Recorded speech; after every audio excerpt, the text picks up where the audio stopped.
Okay, I have a Dell N5010 on the left side. I also have a Dell N5010 on the right side. The one on the left was causing a problem with the 7 deadly beeps, and it would beep and beep constantly. Now, this is important because according to many websites, as well as many YouTube videos, they indicated to put more paste on the video control board, okay? So what I did is I dismantled this unit, okay? And the original motherboard with the cooling fan that has the CPU was this model. I don't have the tools at the moment. I believe you're supposed to either go back in this area here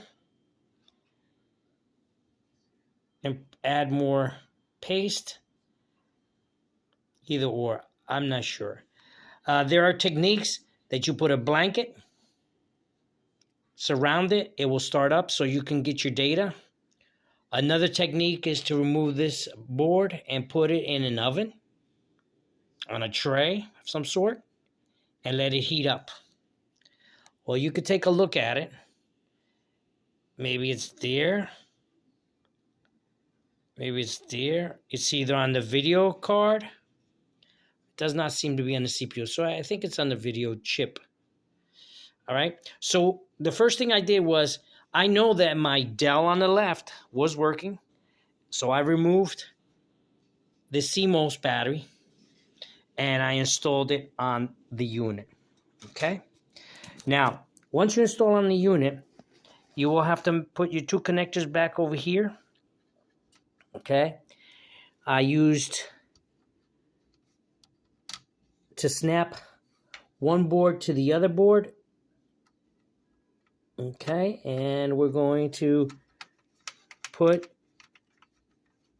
the screws on here. And we're going to install the fan.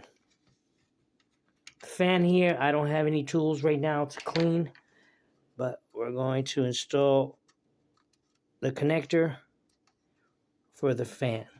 Okay, I was actually planning to swap out the base unit, which had no CD-ROM, no hard drive, no keyboard, as well as the front cover. And the monitor screen was removed by someone else. So they used this as parts. Okay? What I'm about to do is I'm going to take back the screen that I removed, the original screen, and we're going to install it back up. The reason we're going to do that is I had found out there were a couple parts here that were broken. So I make sure we'll do that. Second, I have things configured with my Wi-Fi. So what I did was I decided to take my MAC address, which everything is configured for my licensed software, from one to the other. So what I'm going to do is I'm going to put it back. Put it back into the original laptop, which the hard drive has been configured. This way, it will allow me to make sure I can get on my networks with the MAC address that's been identified. I have problems with some Wi-Fi locations that is looking for a MAC address. But in the long run, we're able to actually change this Wi-Fi. Okay? These connectors, they have a black triangle, that's for the black wire, and then there's a white triangle for the white wire. So that's pretty much what I noticed, because I didn't want to separate them.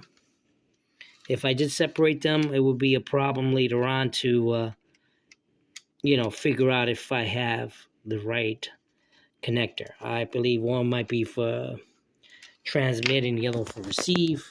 Generally, that's what I believe, but I didn't know which one was which. So I noticed that the manufacturer had this distinguishment on the Wi-Fi board.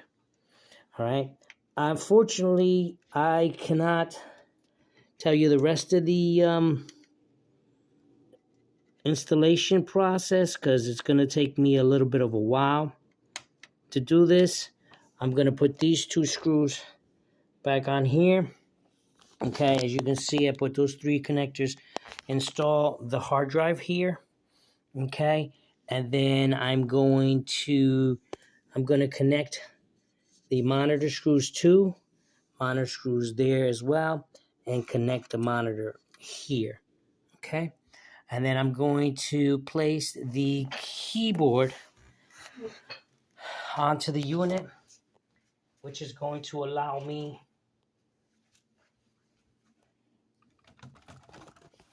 in this case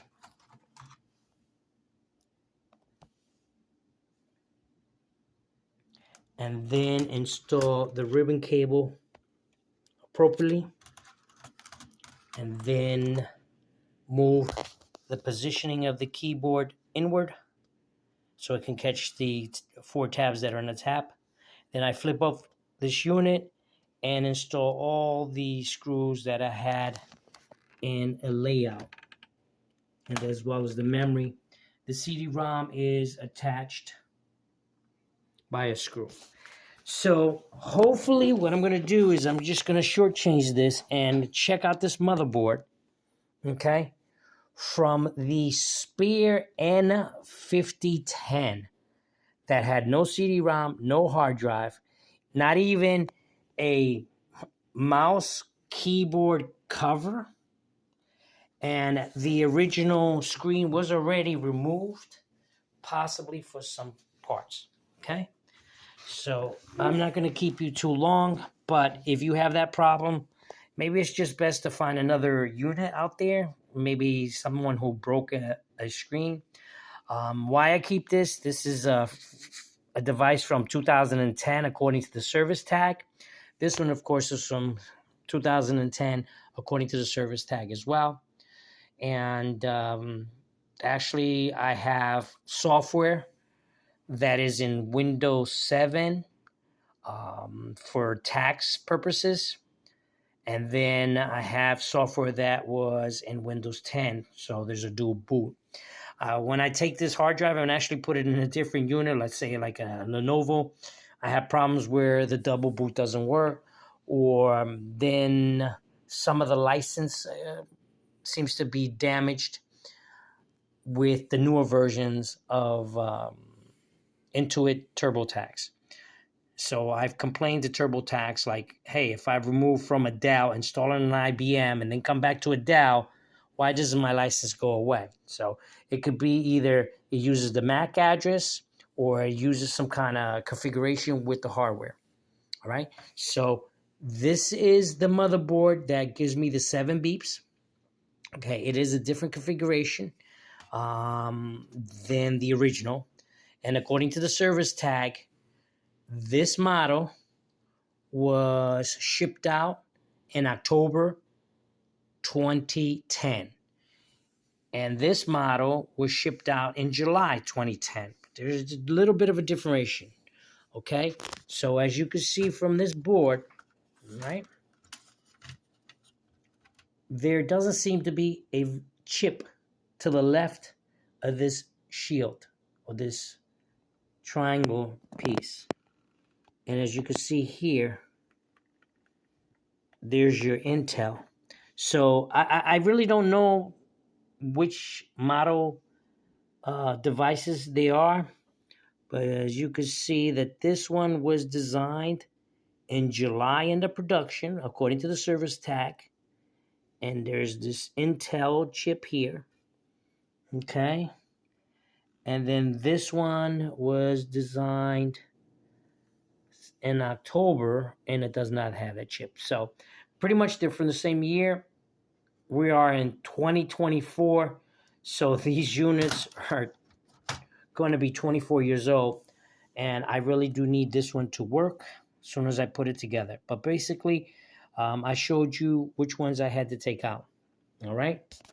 Wish me luck, but if you get that problem, maybe you could remove this board, put it into a device to heat, and maybe you can reseat the solder either here. I don't know where it is, but straightforward. It was easy to remove with some little patience. All right. That's it. Have a good day. Bye.